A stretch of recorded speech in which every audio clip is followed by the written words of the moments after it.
right, my name is Bronek Kozicki. I'm a software engineer at Ripple. I'm one of the maintainers of RippleD, the XRPL implementation written in C++ like 13 years ago, 14 now. Jack McCullough and Arthur Britton, of course, David Schwartz, our CTO. So this talk is about what we are doing, how we are making XRPL more resilient. And by the way, I hope my accent doesn't bother anyone. I will try to speak slower, maybe, sometimes. All right, so XRPL. Typically, Apex focuses on features, what you are adding to XRPL. And I want to be a little different, not about features, but about making XRPL resilient, always processing, on time, not crashing, doing the right thing every time, all the time. Okay? So there are things we've done in the past year, this year, and we plan on doing in the future that will go towards this goal. Now, this presentation will consist of two parts. First is enable, the strategies we've selected, the things we've done, but this is focused on, let's say, adding features, how we make it easier to add features, how we make it easier to work with the existing code base. Then we move, the second part, which I think will be shorter, into the process. What we're doing to make running RippleD easier for the operators and also reading the code base and working with the RippleD as such. So let's start with enable. As I said before, no focus on any specific feature, but XRPL in general and the RippleD code base in general. So first thing first, remove code that is not used. You wouldn't believe how much can be removed if you look in the code base and see, oh, that doesn't quite work. It was never used. It was never finished. Example is, of course, short support. Who knows what is shorts? Some people do. I'm surprised because very few people actually look at that part of the code and very few people use them.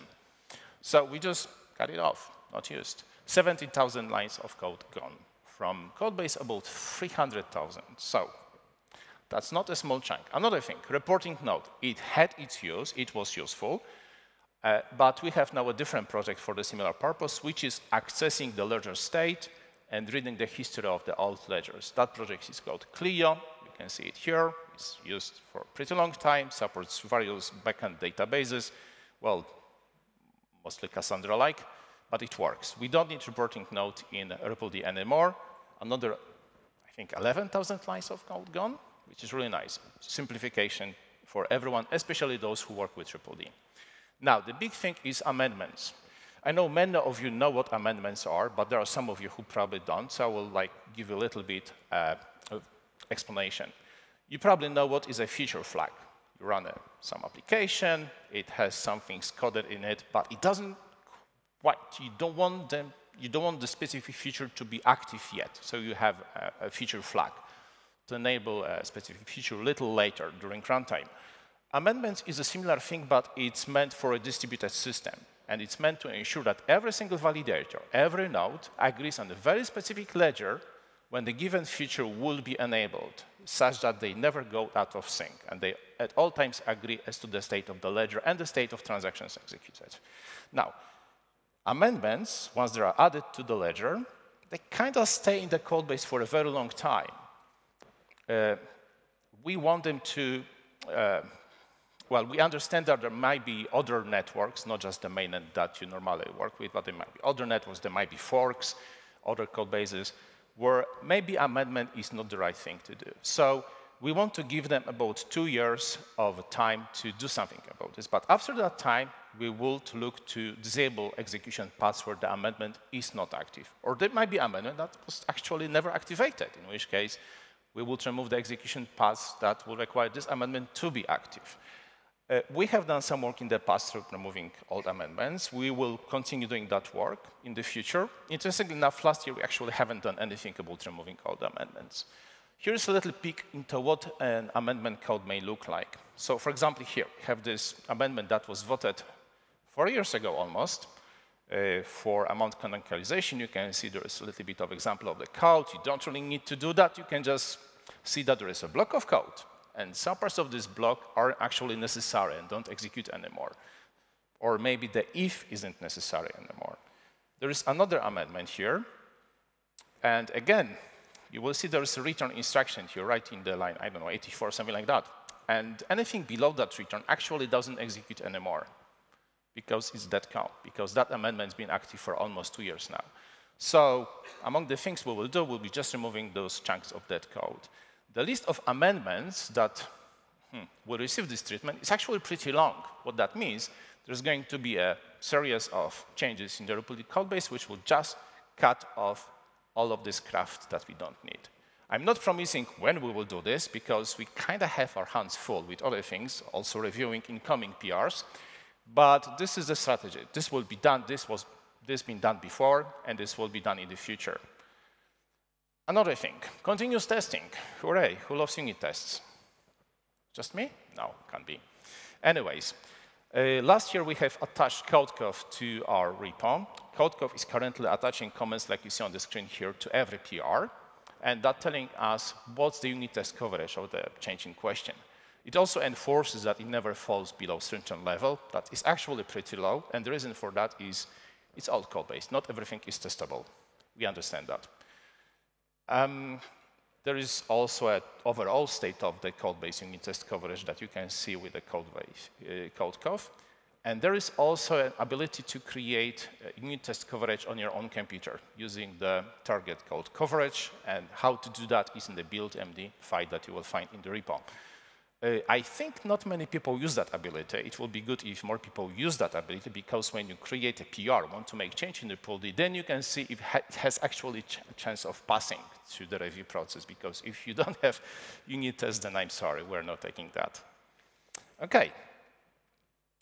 There is another aspect of testing, which I want to mention, which is fuzzing of a distributed system. The PullD, XRPL, is a distributed system.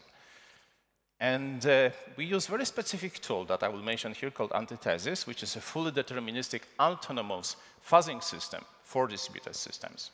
Imagine that you are running Docker Compose that springs up all the nodes that you need for running XRPL.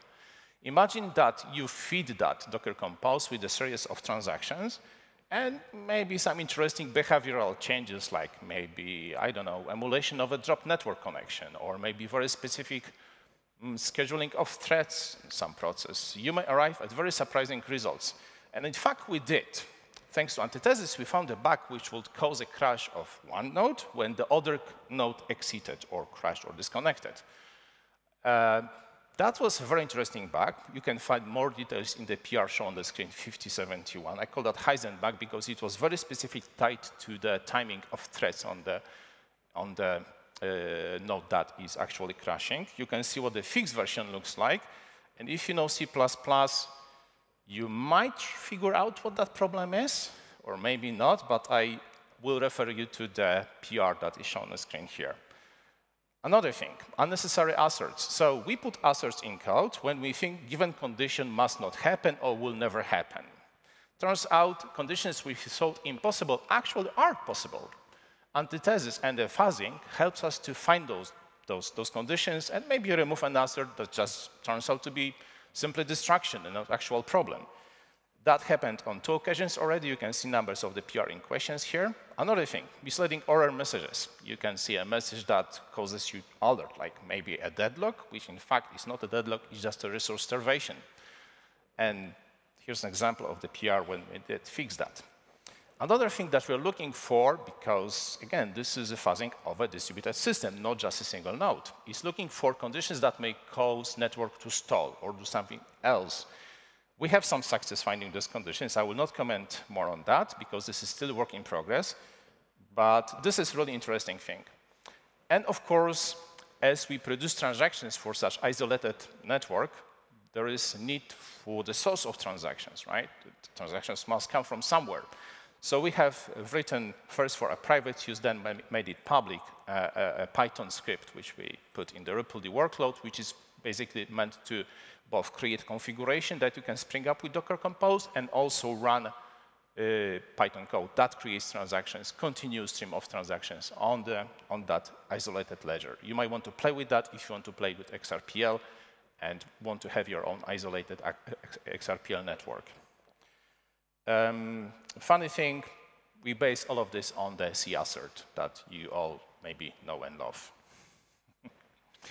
All right, another thing that you are doing to improve experience working with RippleD codebase is modularisation. If you look back over 1 year ago to version 2.2, RippleD codebase was just a chunk of source files in one directory, where if you look at that, you wouldn't even know there is a library called libxrpl, and there is an application called RippleD. You wouldn't know that because they all sat together in one place.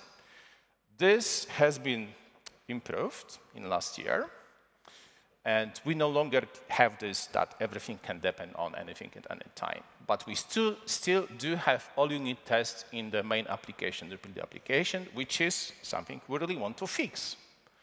How we're doing that? Of course, first thing was split source files into different directories. You can now see there is include, that are headers for the libxrpl. There is implementation of libxrpl, and then there is implementation of RippleD itself, which we also call XRPLD, because one is the sibling to the other, as you can see on the small screenshot here. It's a question of naming, honestly. Not a big thing. Hopefully won't confuse people for very long. Now, the other thing that we've done once we defined the libxrpl, we were able to do a proper modularization.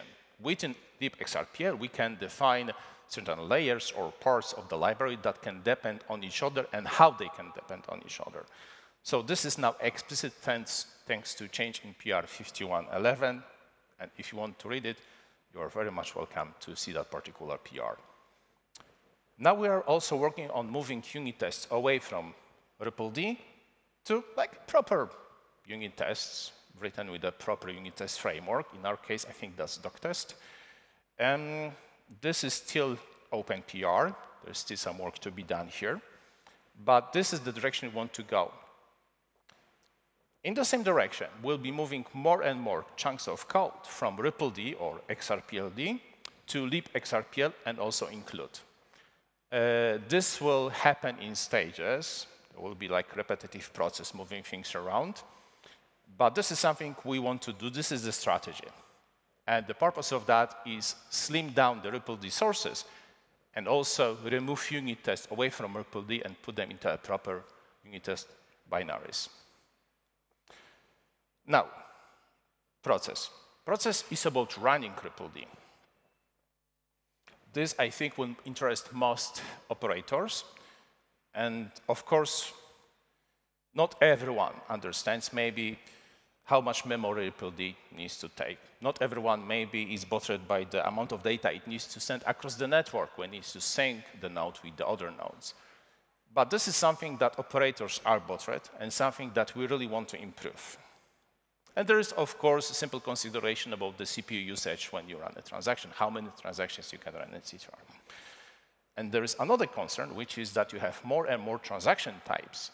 So the variety of things that may happen on the network increases. Now, as we have more and more different transaction types, there's also a question of repeated code, there's a question of dependencies between amendments, and of course, code churn in the repository itself. And by the way, if you didn't know what I'm talking about, then there we have that GitHub path to this. This is the RippleD I'm talking about. OK. So first thing first, memory utilization.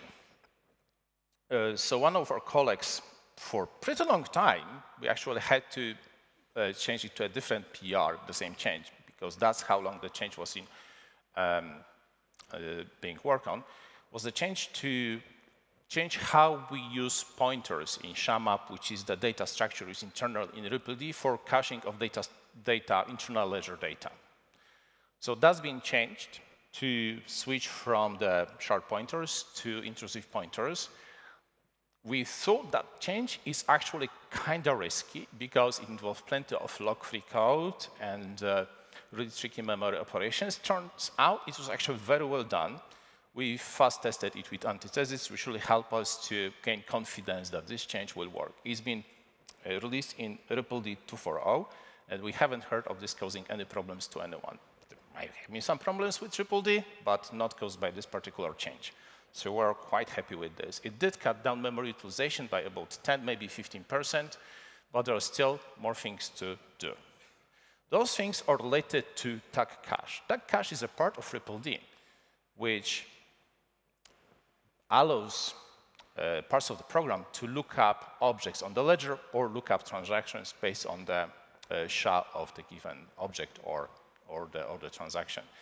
We're working to improve that. At this moment, this still requires some work. Sweep is one thing where we remove things that are no longer needed from the tag cache. We think we might not sweep at all, or we can optimize how it works. Also, the number of tag caches is probably too large. There's about a dozen of them.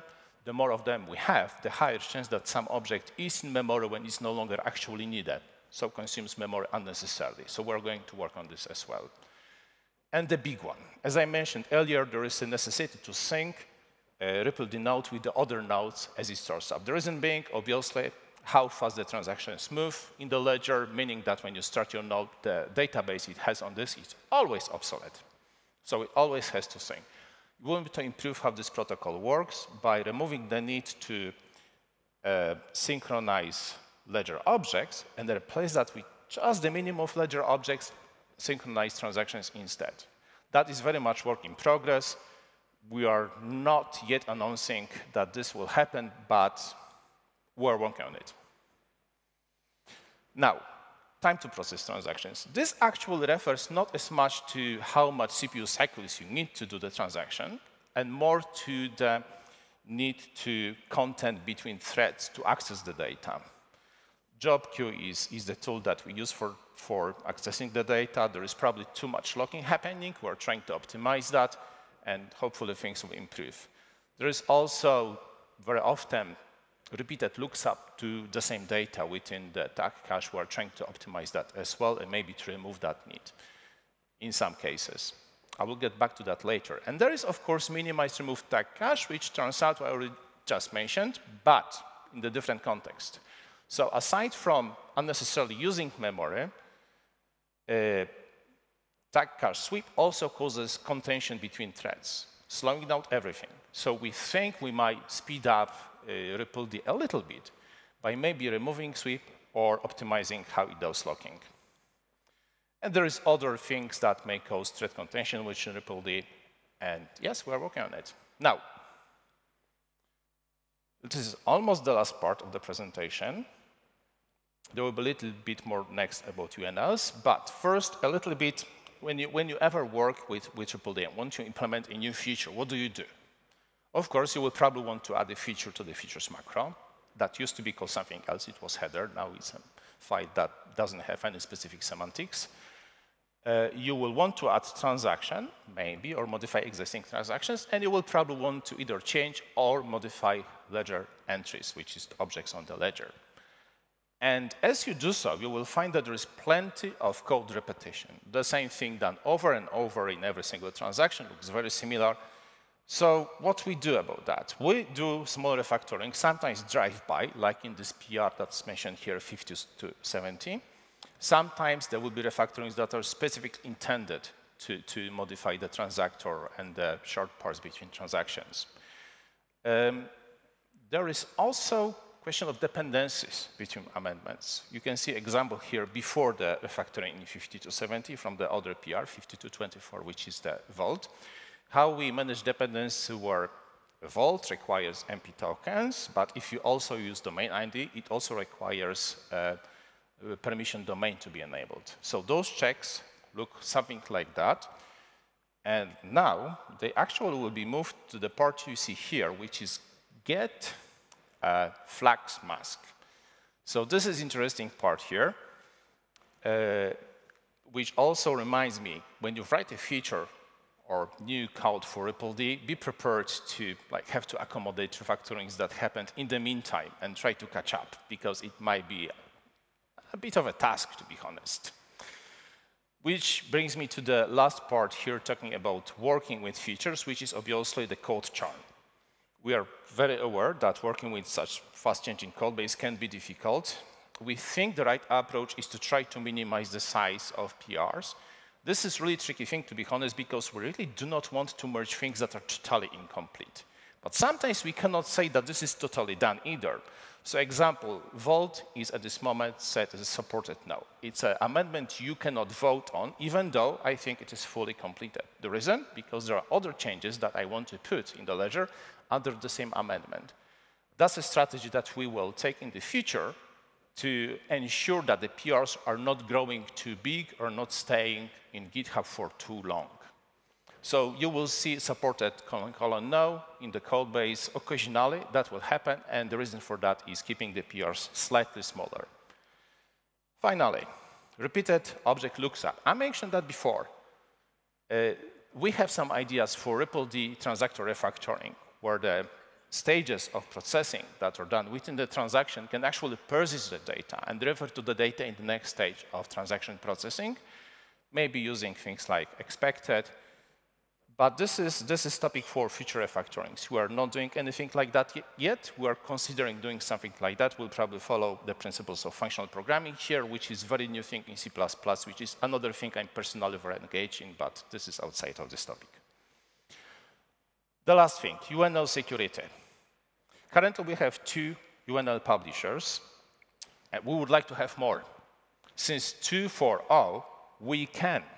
The reason why we couldn't have more before 2.4.0 is because of security.